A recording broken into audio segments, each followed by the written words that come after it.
Okay, good morning. We're continuing our study of the book of Shemuel. We're up to chapter 27. So if you're following in the Hebrew-English Sachs one, it's page 707. I'm not sure what page it is in the art school, but you're looking for Shemuel Aleph, Perek Kav Zayin, chapter 27. So coming off the heels of chapter 26, where we had another scenario, another scene, where David had an opportunity to kill Shaul but did not do so, and had his monologue again about why, Shaul, are you chasing me? And Shaul admitted to his mistakes, and it seemed like the situation had been reconciled. Once again, chapter 27 opens with David coming to the realization that he cannot be anywhere near Shaul, and the only way to avoid the situation with Shaul is to completely remove himself from the land of Israel. In fact, he kind of mentioned that in last chapter when he said, why are you forcing me to have to leave the land and be like an idolater, not connecting with Hashem, and so on and so forth. So, welcome. So, David now realizes that despite two different scenarios where he thought Shaul had reconciled with him, it's not going to happen. And so chapter 27 opens with David saying, I need to get out of here and seek refuge somewhere where Shaul is not going to come and he's not going to get me. We're on page 707 in that book, in the Tanakh. Okay. Chapter 27 is a very short chapter. It talks about David's refuge in the land of the Philistines. And we're going to do that pretty quickly and then we're going to try to get into chapter 28 today, which is, in my opinion, the most fascinating chapter in the entire book. Really crazy things are going to happen in that chapter. Vayomer David el libo. David said to himself in his heart, Ata esafeh yom echad beyad Shaul. He says, one day soon I'm going to perish at the hand of Shaul. If I keep this up, eventually Shaul's going to catch up to me and he's going to get rid of me. En li tov. I cannot find any peace or good unless I run away to the land of the Philistines. This is not David's first time running away to the land of the Philistines. He did the same thing in chapter 21, running away to the king of Gat, to Achish Melech Gat, the king of the Philistines, because it seems as though when you're an enemy of the state, run away to the other worst enemy of the state, right? So David is Shaul's enemy. Run away to the Philistines, who are also Shaul's enemy, and Shaul won't chase you into their land. V'no'ash mimeni Shaul. David is hoping that Shaul will give up on me. Levaksheni od, to search for me. B'chol gvul Yisrael, amongst the borders of the Jewish people. V'nimnatti miyado, I'll be able to run away from him until this whole episode is over. Pasuk bet. Vayakom David v'ya'avor hu v'shesh meot ish asher imo. David gets up and he goes together with his 600 people in his camp. El Achish ben Ma'och melech Gat, to a man by the name of Achish, son of Ma'och. He's the king of Gat. It's possible that the term Achish, we saw this earlier as well, is similar to the term like Paro, like the way every king of Egypt is known as a pharaoh. So every king of the Philistines is known as Achish. That's their sort of consistent name, and that sometimes it's a similar one, sometimes it's a different one. The rabbis actually debate over here, is this the same Achish that David ran away to in chapter 21, or is it a different Achish? It stands to reason that it's actually the same one, because David doesn't have to make any big entrances or anything like that, or barter a deal. It seems as though it's pretty simple that he should come and seek refuge together with Achish. Vayeshev David im Achish begat hu va'anashav ish ubeto. David dwells with Achish in the place of Gat, together with his men and his household. David ushte nashav. David and his two wives, Achinoam ha'Yizraelit va'Avigail eshet Naval ha'Karmelit. The two women who he's married to now at this point, who are traveling with him, are Achinoam and Avigail. Who's noticeably not there? Who's the third wife who David's married to who's not with him? Michal, excellent, Lisa, right? Michal is the daughter of Shaul, right? She's not with him. She's nowhere to be found together with David, because as we've illustrated many times, she's kind of torn. On the one hand, she's married to David. On the other hand, she has an allegiance to her father who wants to kill David. So she's kind of torn. And Michal, yes, Shaul gave Michal to Paltiel ben Laish in a previous chapter. So she's not in the picture at this point. She'll reemerge later in Shemuel Bet. But as of now, David is running away from Shaul on his own, without Michal. He has his other two wives with him. Vayugad leShaul ki barach David Gat. It was told to Shaul that David had fled to Gat. Velo yasaf od levaksho. Shaul says, I'm not going to pursue him anymore. He drops the ball on David, and that's it. This is really the end for Shaul's chase of David. David is going to remain among the Philistines until the saga is over, until Shaul eventually is killed in battle by the Philistines, and that's the end of David and Shaul's conflict. So it seems as though the Navi is telling us that David was justified in doing what he did, right? He made a good plan. He said, I can't handle this anymore, running around the land of Israel with Shaul chasing me left and right. The only way I'm going to make it through is if I get to a place where Shaul cannot reach me, and that's to seek refuge together with the Philistines, which I'm sure that wasn't David's ideal. He doesn't want to live among the Philistines. He doesn't want to be out of the land of Israel, but he really has no choice. I think there's a nice little lesson over here, though, is that even though we've said multiple times that Hashem has sought to protect David, David has seen the hand of God protect him time and again, he doesn't take any chances. He doesn't take any risks. David still makes sure that he does his due diligence to find a place where he won't be pursued by Shaul. And I think that teaches us the lesson that even when you see Hashem protecting somebody, even when Hashem gives you some kind of a promise of, I'll be there for you, it doesn't mean you could throw your inhibitions to the wind and say, well, I'll do whatever I want and God will protect me. You can't rely on a miracle that way. So, yeah. It's like that expression, God helps those who help themselves. Yeah, exactly. God helps those who help themselves. So he has to do what we like to call hishtadlut. David has to do his part in the role over here and say, okay, I have to keep myself safe. I can't keep putting myself in the hands of God making miracles for me. So that's the first little part of chapter 27 over here. We continue forward. We see that David now does something interesting. He doesn't just go and hide away. He has to have a meeting with Achish and get his permission to live there because he has 600 people with him. This is not just David, one guy, hiding out. He's got a whole camp of people with him. We're going to see that David and Achish actually get very close to each other. David plays the role of, I'll help you. Because David is going to be like a double agent over here. Kind of, but David is going to pretend like, hey, I'm running away from Shaul, so who's my enemy? Shaul's my enemy and you're my friend. So David's going to play the role of getting close to Achish Melech Gat, pretending as if he's on Achish's side, which will eventually be a tactic that he could use to help the Jewish people against the Philistines. Watch what he does. In verse 5, Pasuk He. Vayomed David el Achish. David says to Achish, Imna matzati chen be'enecha. If I've found favor in your eyes, yitnu li makom be'ahat arei hasadeh ve'eshva sham. Give me a place in one of your, outskirt cities, places where there's nobody living there. Ve'eshva sham, and let me dwell there. Ve'lama yeshev avdecha be'ir hamamlacha imach. Why should your servant dwell together in the areas of your rule? In other words, I'm a king, you're a king.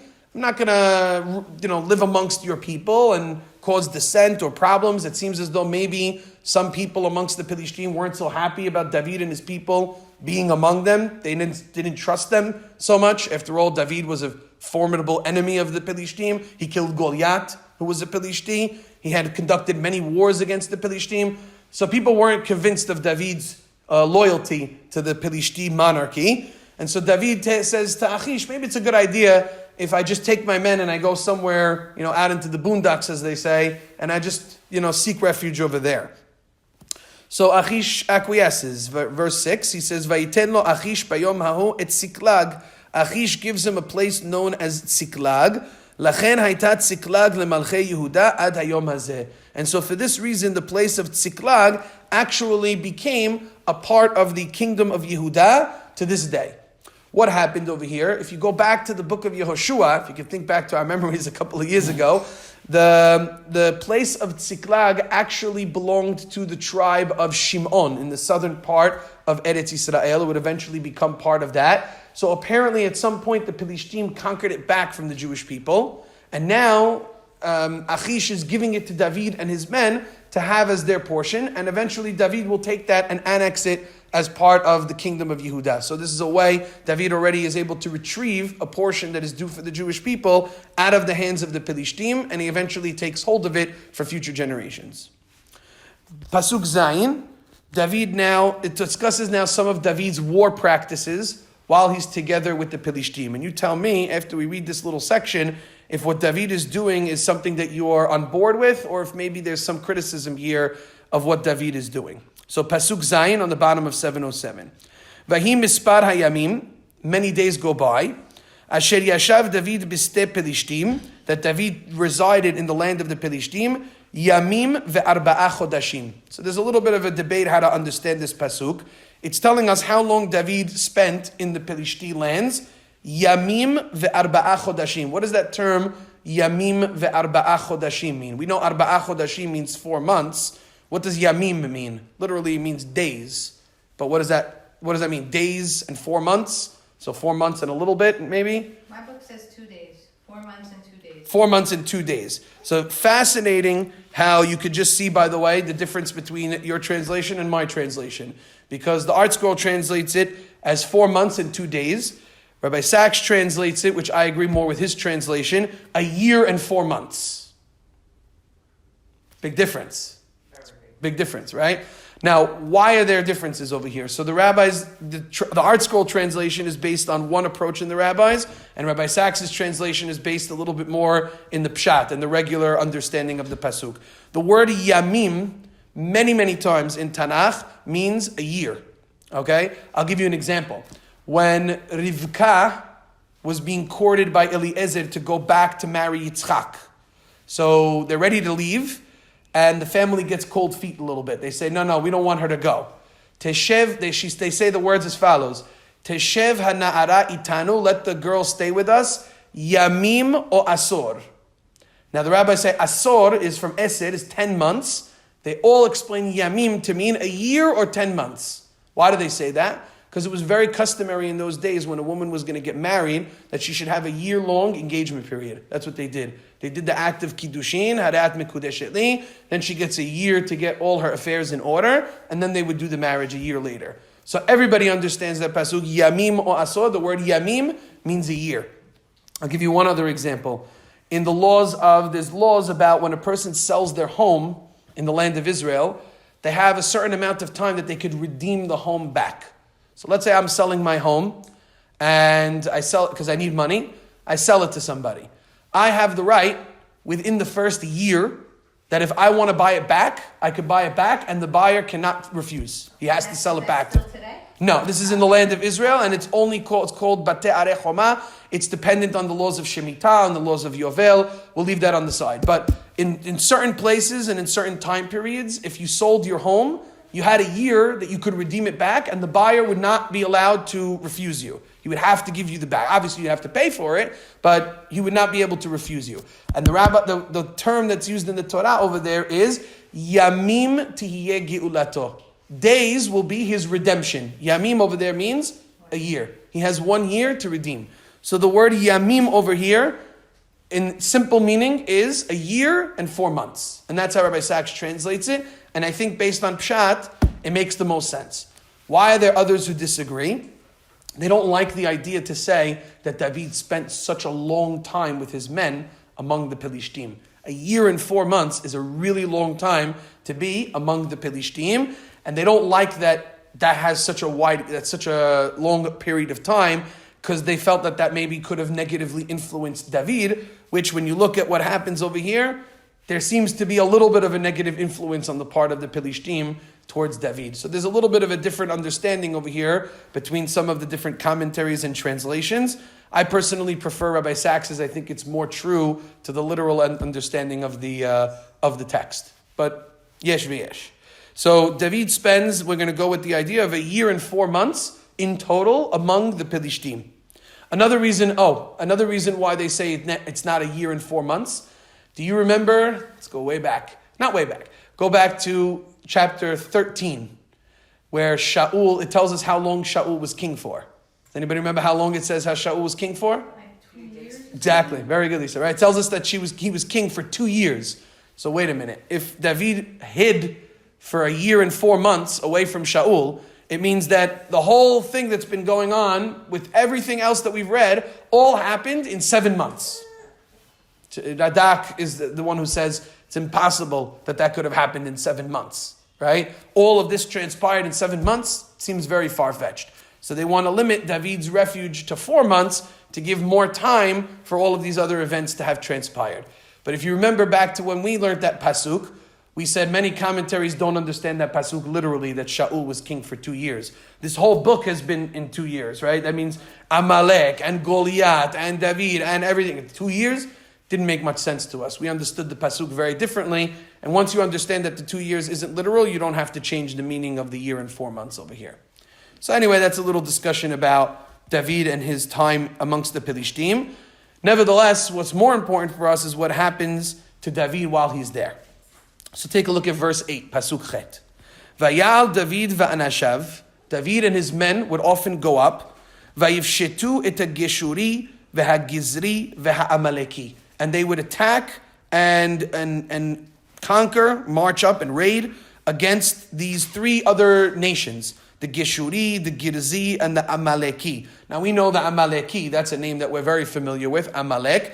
The other 2 might be some other rogue tribes. What we know about these tribes, though, was they were almost like pirates, like land pirates. These were like nomadic groups that would go from place to place, and they would prey on travelers and people who are going from place to place and raiding them. So David, and they would often harm the Philistines. The Philistines, who were that group of people who were residing there, if they were traveling, the Amalekim would pounce on them. So they were causing a lot of problems to the Philistines. So David tries to find favor in the Philistines' eyes by ridding that area of these pirate-type people. For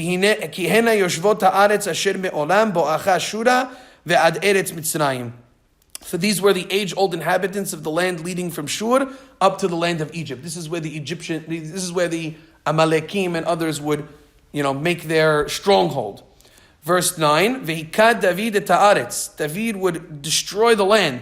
Velo yechayeh ish ve'isha. He would not leave any man or woman alive. Velakach tzon ubakar v'chamurim ugmalim ubgadim v'yashov v'yavo el Achish. He would take cattle and donkeys and camels and clothing, and he would bring them back to Achish. So what's David doing over here? David is raiding these pirate groups that were causing a lot of problems. He was killing all of them. He would just wipe them out completely. Wouldn't leave anybody alive. No man, no woman, wouldn't leave them alive at all. And he would take all of the spoils and he would bring it back to Achish. And now watch what he would tell Achish. He says, Vayomer Achish, al peshattem hayom. Achish would say to them, where did you raid today? Where'd you get all this stuff from? Vayomer David would say to him, you know where I got it from? I got it from the Jews. Al Negev Yehuda, ve'al Negev hayirachmieli, ve'al Negev hakeni. I got them from the Negev of the Kenites. I got them from the Negev of Judah. I took them from the Jewish people. So what's David doing over here? He's doing something very, very crafty, right? He's conquering these other nations, the Amaleks and the Gizri. He's wiping them out completely, all men and women, taking their spoils, bringing them to Achish Melech Gad, and claiming that he took them from the Jews. Why would he do that? What's his goal here? He's making the Philistines think that he's on their side. Against who? Against the Jews. Excellent. That's what he wants to do. David is trying to present himself as a friend of the Philistines, and more importantly, as an enemy of the Jewish people, right? That he's like the traitor. He's the Benedict Arnold. Because since Shaul is chasing him and he had to flee and he had to leave, he doesn't like the Jewish people anymore. He's not happy with them. And so he's taking their stuff and he's a friend now to the Philistines. That's what he wants. That's what he wants to present over here. But we know that's not really what David is doing. David is really taking this stuff and killing a lot of the Jewish people's own enemies and the Philistines' enemies. Now, one thing that he has to do here that the text tells us is he has to kill everybody. Why does he have to kill everybody? Huh? So there's no witnesses. That's what the pasuk says now. Verse 11, it says, Ve'ish ve'isha lo yechayeh David. No man or woman would David leave alive, lehavi gat, to bring them to gat, which normally the practice is you conquer somebody, you bring back the prisoners. He wouldn't have any prisoners. Why? Because he was nervous. Pen yagidu alenu lemor. Maybe they would inform about David, what he was doing. Ko asa David v'cho mishpato. This is what David's doing. This is what his practice is. Kol hayamim asher yashav b'stei Philistine. All the days that David lived in the land of the Philistines. So now you have to ask yourself a very big question. is what David's doing appropriate? Is it worthy to kill innocent women, basically, and maybe even innocent men, take their lives just so that they don't expose him for this deception that he wants to do? It's a big question. Well, don't we want to get rid of these people anyway? So on the Amalek side, you could argue, well, isn't it our responsibility to get rid of Amalek? So you could justify it from that point of view, right? But there's also two other tribes that you have next to them that are not members of Amalek, and so you can argue that maybe it's not appropriate for him to do. Number two, we've often pointed out that the destruction of Amalek has to be by a king. Now, David is a king, but he's not the king technically. Really, Shaul is the king, so maybe he doesn't have the right to just obliterate them and wipe them out. Also, he could have befriended them enough by just saying, I'm wiping out your enemy, and here's... In other words, if these guys are really bothering him, wouldn't it have been enough for him to just say, I took care of these guys for you? Right. He could have shown loyalty there. He could have shown loyalty in a different way. Say that he's also an enemy of the Jews. Right. But he wanted to go that extra step. So you could argue that taking that extra step to show you're an enemy of the Jews, came at a price of potentially killing innocent people, right? Now, David pays this price. He doesn't get punished for this, right? We don't see that God seeks retribution against David for this action. So it's not enough to warrant a punishment. But we do know that something else happens very famously to David later on in his life because of all of the bloodshed that he has performed, which is what? He's not permitted to what? Build the Beit HaMikdash. Exactly, right? Later on, the Navi will tell us that when David has the urge to build the Beit HaMikdash, God will come to him and tell him, I'm sorry, you are not the fitting person to build the Beit HaMikdash because you have too much blood on your hands. Now that could be understood as, he did too many wars, but it also could be understood that sometimes David extended himself and killed innocent people. And while maybe you could rationalize it, maybe you could say he was trying to do it strategically, in the end of the day, he took many lives that maybe, based on what was going on at the time, he didn't need to take. And as a result, he's not punished, but he's also not going to be given the privilege to build the Beit HaMikdash. That's going to have to happen from his son Shlomo, whose name is what? Shlomo Shalom. His name is peace, right? And that's more of what the Beit HaMikdash really represents and symbolizes. To have the Beit HaMikdash built by the hands of somebody who took innocent life, no matter what the circumstances, is not something that Hashem is prepared for. So David does suffer some of the ramifications of his decision-making over here, and there might be a subtle criticism of the way he's going about trying to make this alliance with Achish Melech Gat. Also, in the Amidah, doesn't say his name, right? Don't they say, Right. That is not brought up. A lot of other people aren't brought up also. Later we have a beracha, et semach David avdecha. So we talk about the Mashiach who does come from David. But certainly you could argue that David, because of some of his errors, didn't make his way maybe into the pantheon of the three Avot. That's an argument that you could make. But one thing about David that we've always said on the positive side is despite David never makes the mistake that is like on the level of what Shaul did. He never makes that outright terrible thing that's irreparable deed, so to speak, right? And always he's very quick to admit his mistake and to fix it, right? So David does something over here which may or may not be looked at in a positive or negative way. I think there's a subtle criticism to what David is doing over here, but his ends perhaps justify the means at this point, and he has something of a leg to stand on. Didn't they say in the beginning that you should offer the people an opportunity to make peace with you before you go and conquer them? We've said that. Against that too. Right. We've said that. Well, we never actually ever find that happens. Right. That's a whole big debate that we talked about in the book of Yehoshua, which was, did Yehoshua and the Jewish people extend peace to the members of the land of Canaan when they first conquered them? Right. And then we said any other subsequent battle, you would have to send peace over there. I doubt David sent them any peace offerings in this situation for several reasons. One, they're pretty aggressive tribes that have often sought to harm others, so he doesn't really need to ask them if they want to have peace. And B, asking them for peace is going to blow his whole cover, like that's what he's trying to do. So the strategy here is a little bit different than just conquest. Really, it's more about making an alliance with the Philistines, which we're going to see now as we continue through the next couple of Pesukim. All of this brings David a lot of trustworthiness in the eyes of Achish Melech Gat. So look at the final pasuk of chapter 27, pasuk Yud Bet. Vaya'amen Achish beDavid lemor. Achish brought David in as a trustworthy, loyal servant.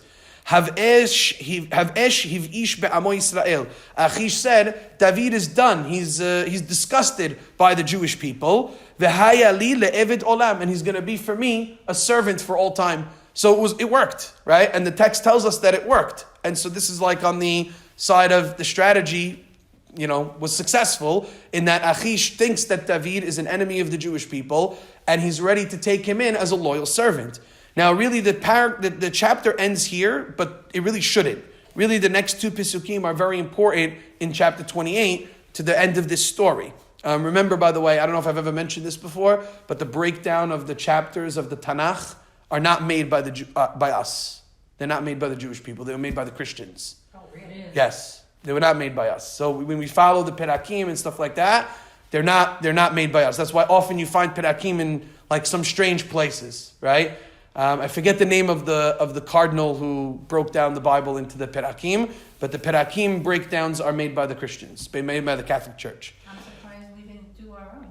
Well, what we do have, and we've often noted, is we have the breaks, right? So you notice how we have like paragraph breaks when you're reading. So those paragraph breaks are based on our Mesorah, based on our own tradition. But you don't have and also the breaks of the books, like Bereshit, Shemot, that we have. So like if you ever read inside the Torah, we just finished Sefer Shemot. So if you read to the end of Shemot, you'll see like 7 lines that are skipped, that are just empty before we start Vayikra. That's a sign of our tradition that the book of Shemot is one book and the book of Vayikra is another. So we have traditional breakdowns, but nothing like chapters and Perakim and stuff like that. That's all made by the Catholic Church. So this one is an odd breakdown because the next 2 Pisukim really connect to the story that we just read, and then from Pasuk 3, from Pasuk Gimel is really a new story.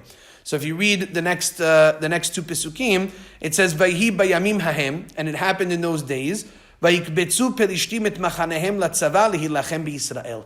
The Pelishtim gathered together on all their camps of war to fight against the Jewish people. So now the moment that David has been preparing for has come, when the Pelishtim are going to fight against Bnei Israel. So now where's David going to go?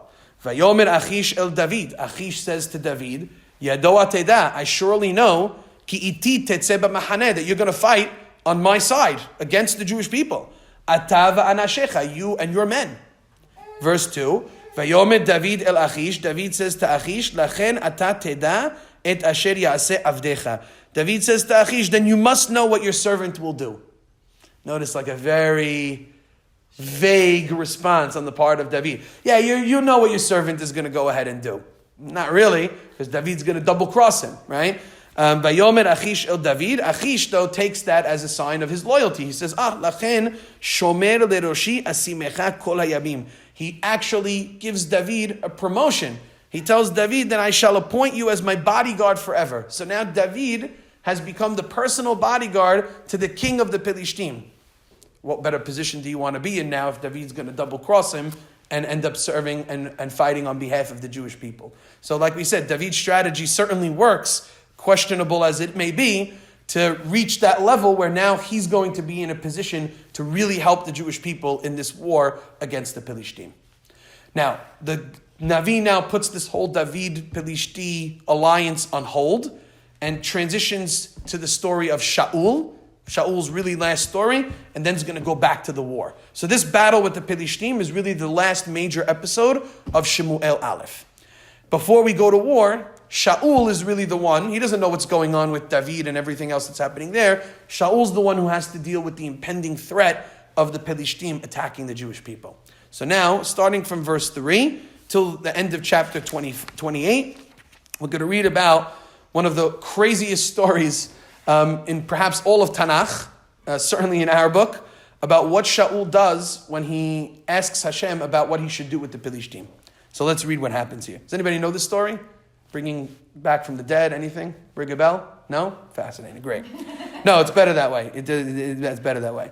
Verse 3, Ushmuel met. The text tells us that Shemuel had died. We know that Shemuel had died already.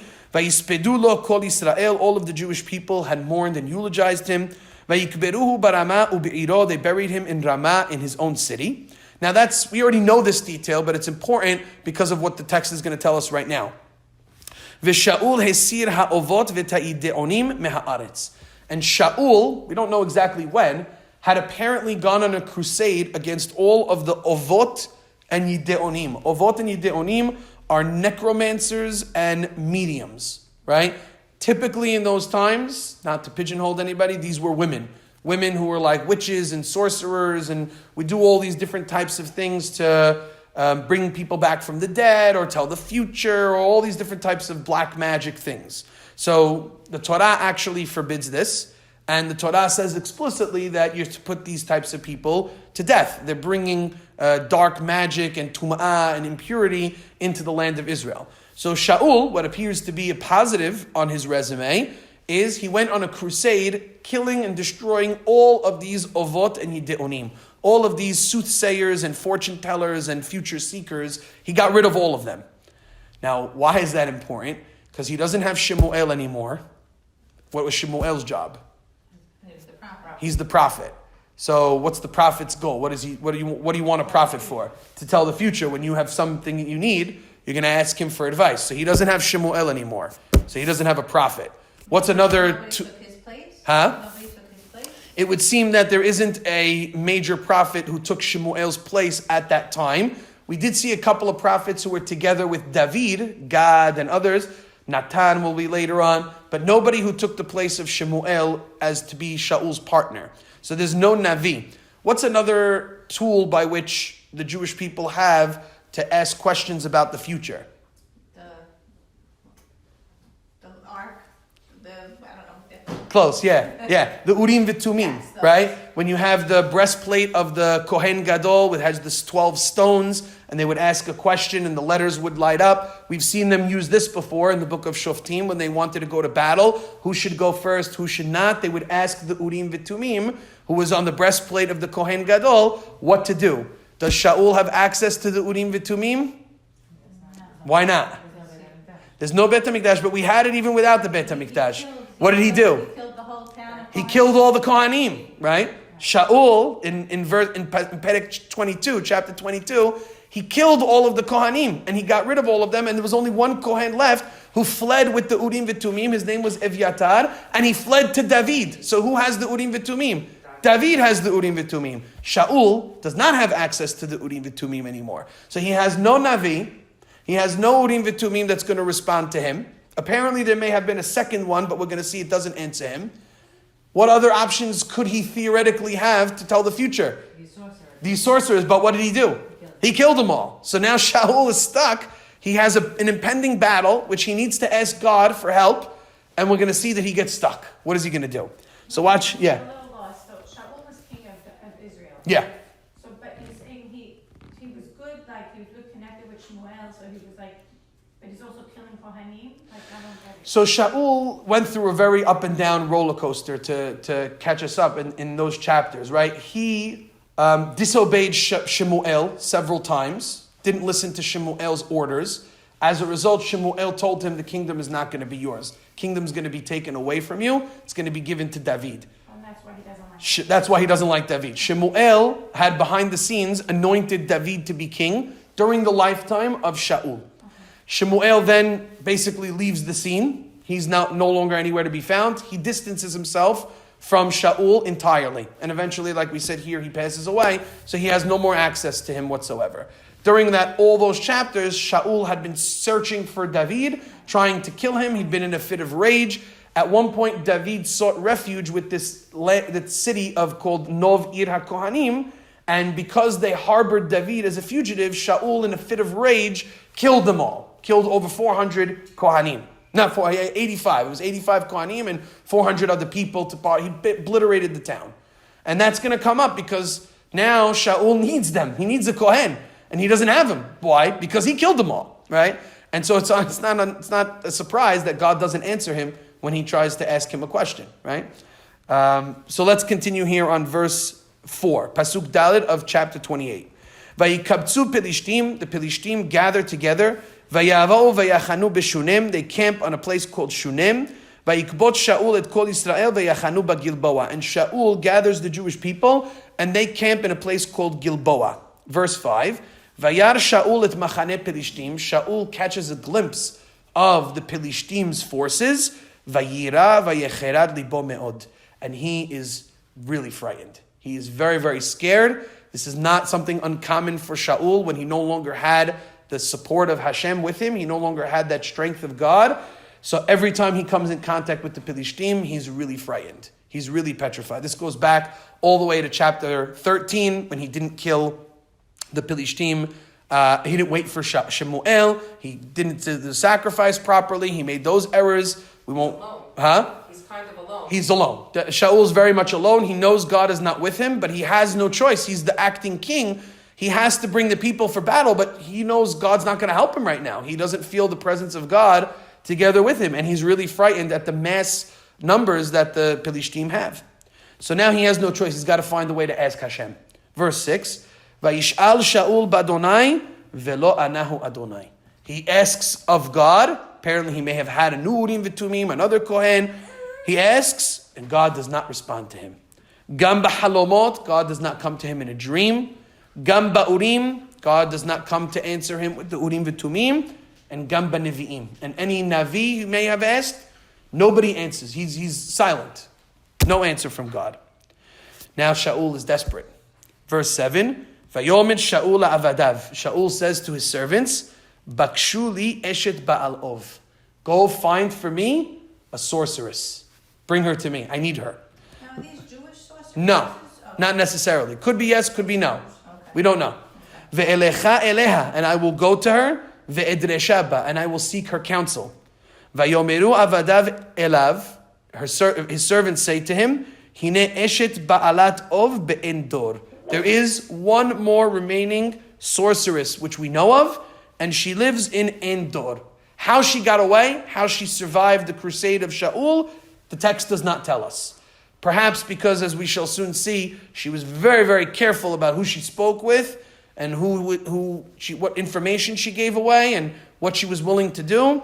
Maybe that's how she did it. But now Shaul's got a problem because Shaul has to go. He's the number one sorceress killer.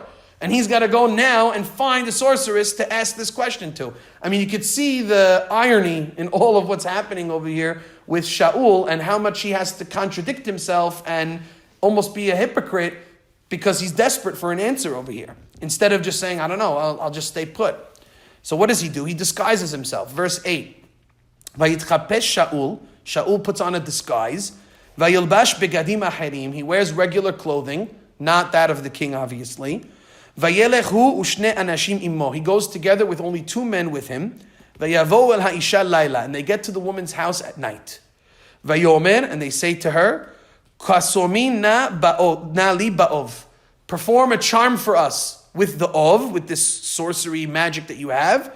V'ha'ali li et asher omar elayich. And bring somebody back who I'm going to tell you from the dead. Shaul wants her to bring somebody back from the dead.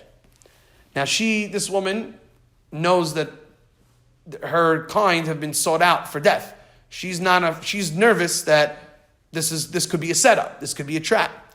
Verse 9, Vatomer ha'isha elav. The woman says to him, Hine ataya data et asher asa Shaul. You know what's been going on in the land that Shaul has been doing. She doesn't know right then at that moment she's speaking to Shaul. But she says, you know what's been going on in the land with Shaul. Asher hichrit et ha'ovot v'et ha'ideonim min ha'aretz, who's been killing and destroying all of our kind, the sorcerers and magicians from the land. V'lama ata mitnakesh benafshi lahamiteni. Why are you forcing me to put me in a situation where I'm now going to potentially lose my life? If I do something and you guys are the wrong people, you're double agents, or somebody sees me or something happens, I'm putting myself at risk. Why should I do that? I'm going to hide myself. Verse 10, and here's the ultimate irony. It says, Vayishav ala Shaul badonai lemor. Shaul, obviously he doesn't reveal himself just yet, makes an oath, takes a swear in the name of God, saying to this woman, Chai Adonai, as long as God lives, im yikarech avon badavar hazeh, you shall not be charged with any transgression on this matter. I promise you that you will be okay. Nothing's going to happen to you. I swear by the name of God that it's going to be. Apparently the woman accepts this oath, as it is. Maybe she already started to have a suspicion that it is in fact Shaul, but she's not 100% sure. But the pasuk continues. Vatomer ha'isha et mi a'alelach. So the woman says to him, who should I bring up from the dead? Who are you looking to talk to? Vayomer, he says to her, et Shemuel ha'alili. I want you to bring back Shemuel from the dead. Yud bet. So now apparently, again, the text is not giving us every detail here. Apparently she does her thing, she does her incantations, her sorcery, whatever it is, and it works. Verse 12, Vatere ha'isha et Shemuel, vatiza'ak bekol gadol. The woman sees Shemuel, and she screams a great cry. She's like taken aback. Vatomer ha'isha el Shaul lemor. And the woman then says to Shaul now, Lama rimitani ve'ata Shaul. Why did you trick me? You must be Shaul. Now, there's a lot of missing pieces here. Why? If she knows that she could raise people from the dead, why did she scream when she raised him? Right. What is the scream here for? What took her back, right? Also, how did she figure out, because Shemuel came from the dead, that means it's Shaul? Very, very strange, right? It's not clear how the dots connect. Huh? Maybe Shemuel won't just appear for anyone, but it's the king of Israel. Excellent. Okay, so you're getting very close to what the rabbi says. So Shemuel wouldn't just appear for anybody, right? Maybe she doesn't realize who Shemuel is. Maybe the fact that Shemuel comes. The rabbis say something interesting. They say when women typically brought somebody back from the dead, they would appear upside down. They would appear with their feet up and their head down. But out of respect for the king, when Shemuel was raised from the dead, he was right side up. And when she saw that Shemuel was right side up, she realized this must be because the person who's here is a very respected person, and it can be nobody else but Shaul, right? And that's what she sees, and that's why she recognizes that this must be something really intense that's going on, and that's why she screams, and that's why she gets nervous, because she realizes it's Shaul. She thinks now, all right, I'm a goner, right? He's going to kill me. Now, he did take the oath, and Shaul will be, loyal to that oath, because he took it in the name of God, which that's also an amazing irony, that he takes an oath in the name of God in front of a sorceress, right? The rabbis say, you know what that's like? It's like a woman who's cheating on her husband, and she takes an oath in the name of her husband while she's with the other man, right? That's what Shaul was doing. Here, he's basically cheating on God because God is not responding to him, and instead of taking the hint that he should just let it be, he's going to illegal roads, according to the laws of the Torah, to bring someone up from the dead. He's doing something he's not allowed to do because he needs an answer from God, and he's swearing by the name of God, even though what he's doing is something that God told him not to do. The irony is not lost, right? It's pretty crazy the lengths that Shaul is willing to go to find this answer, and it's definitely not to Shaul's credit. So the fact that he got rid of all of the sorcerers is to his credit, but what he's doing here is certainly not necessarily to his credit. So now what happens? Now he's going to have his final encounter with Shemuel, oddly enough, while Shemuel is dead, not while Shemuel is alive. The irony which he didn't do enough confrontation with Shemuel while he was alive, he now has to do it with him when he's dead. Verse 13, Vayomer laha melech al tidei ki mara'it. The king says to her, do not be afraid, tell me what you saw. So apparently Shaul cannot necessarily interact here. He can't see everything.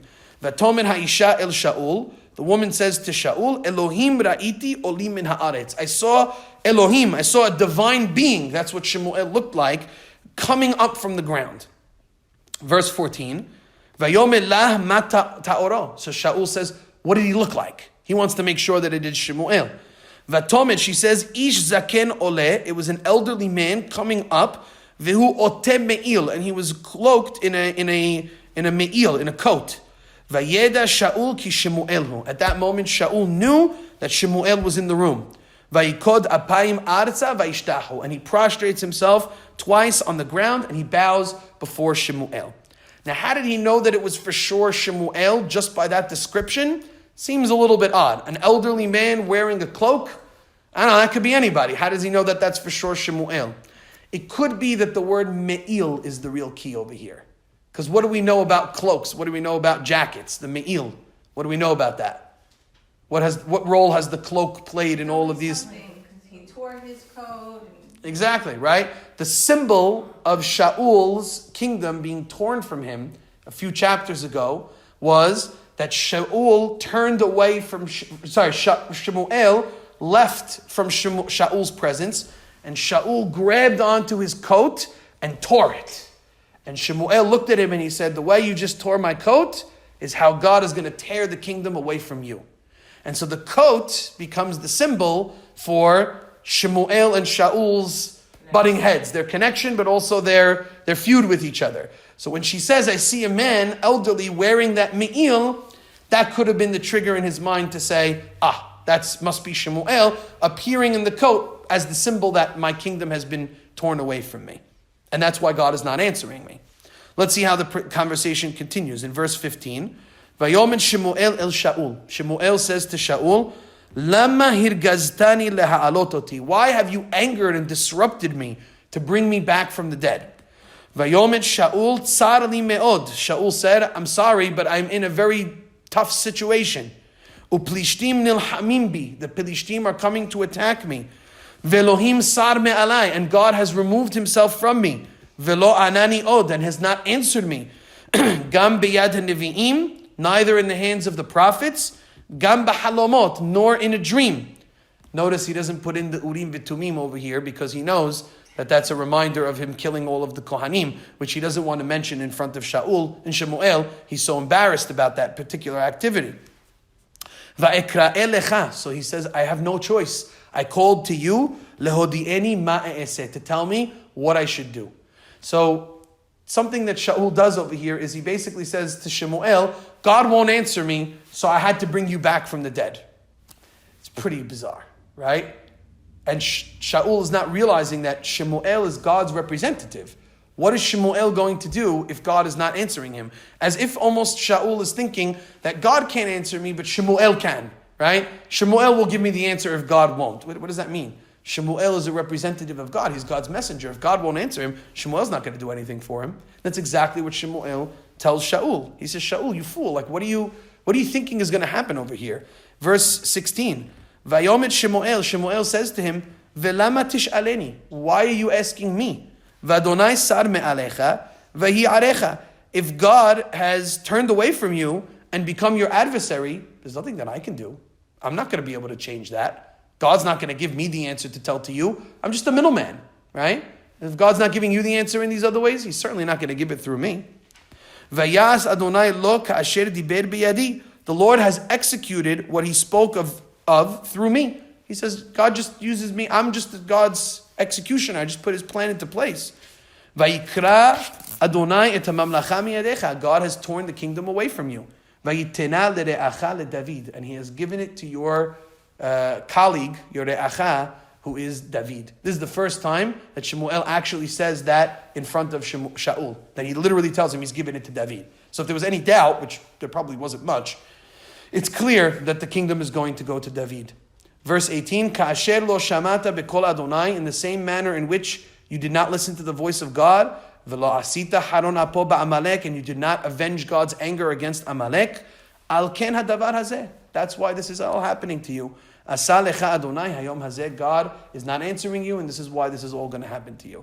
So Shemuel tells Shaul, this is not anything that you didn't already know, right? I'm not going to give you any different answer than you already have been given by me. And that's the end of this. Now he adds something important, that Shaul is going to die in this battle against the Philistines. Shaul will meet his end.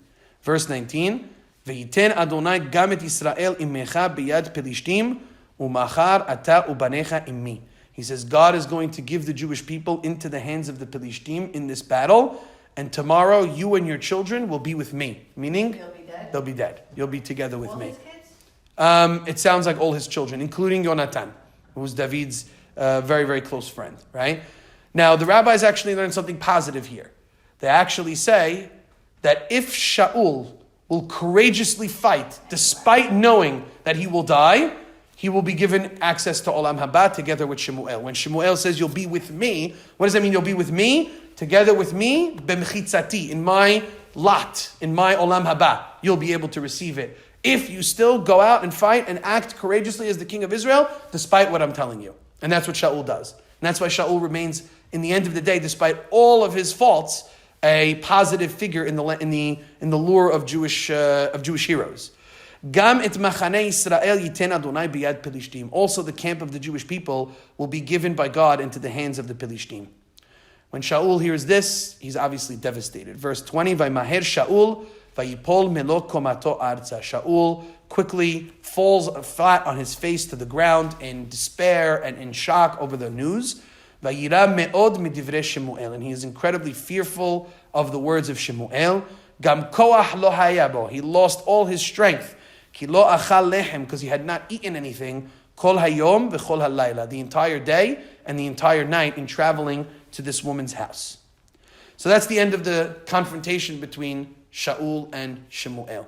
I want to just read the last little bit because it actually takes one of the characters who we probably thought was a negative character, the sorceress, and turns her into a positive character in contrast to Shaul. Look what happens.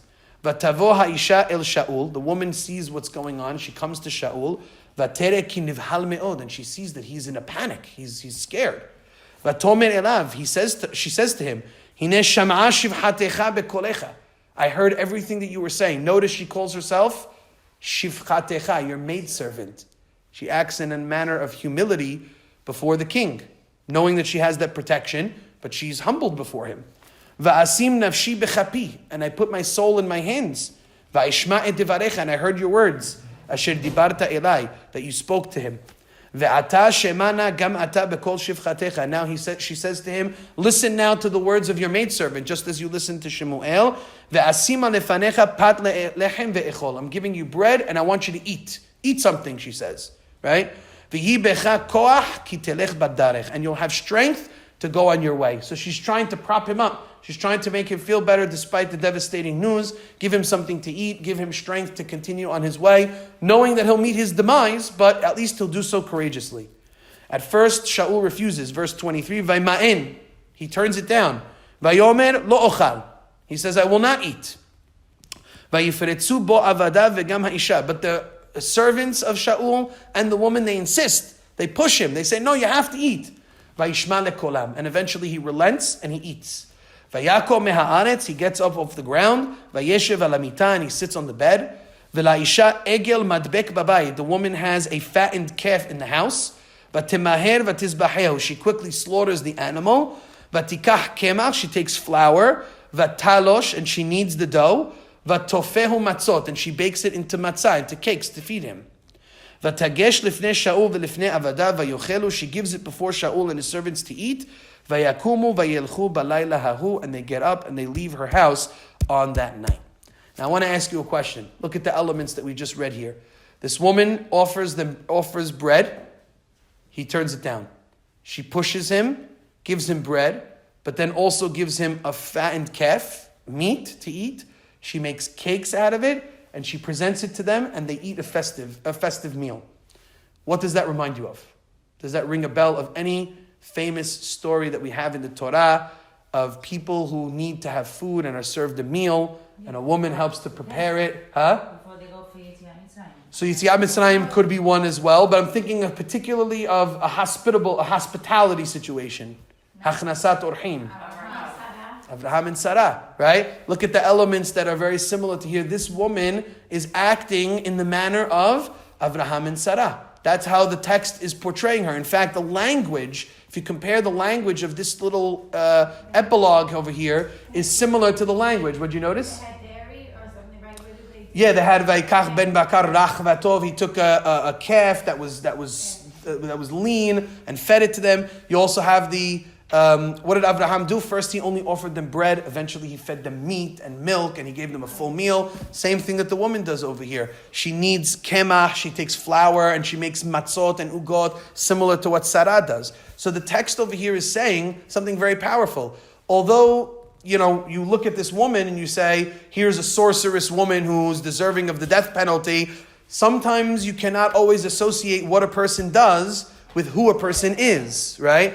This is the same woman who Shaul is seeking out to put to death, is the woman who ends up propping him up and giving him his final meal, right, before he at a point when he could have succumbed to hopelessness, right? And so you see an act of chesed on the part of this woman, and she's painted in the text of the Navi, despite what she does, her profession, as a very positive character who helps Shaul, who was sympathetic of, and does a tremendous chesed on the level of Avraham and Sarah. And I think that's a very powerful idea to sometimes separate what a person does from who a person might be. We don't always know what the character traits of a person might be on the inside, even though on the outside they appear to be somebody who we should distance ourselves from, right? And that's a nice little lesson over here to learn. It's not telling us that what she does for a living is the right thing. It's not justifying the necromancy and all of the sorcery, but it's saying sometimes you have to dig deep inside of a person to really see who they are, not just look at what they do or who they present themselves as to really get a sense of this person.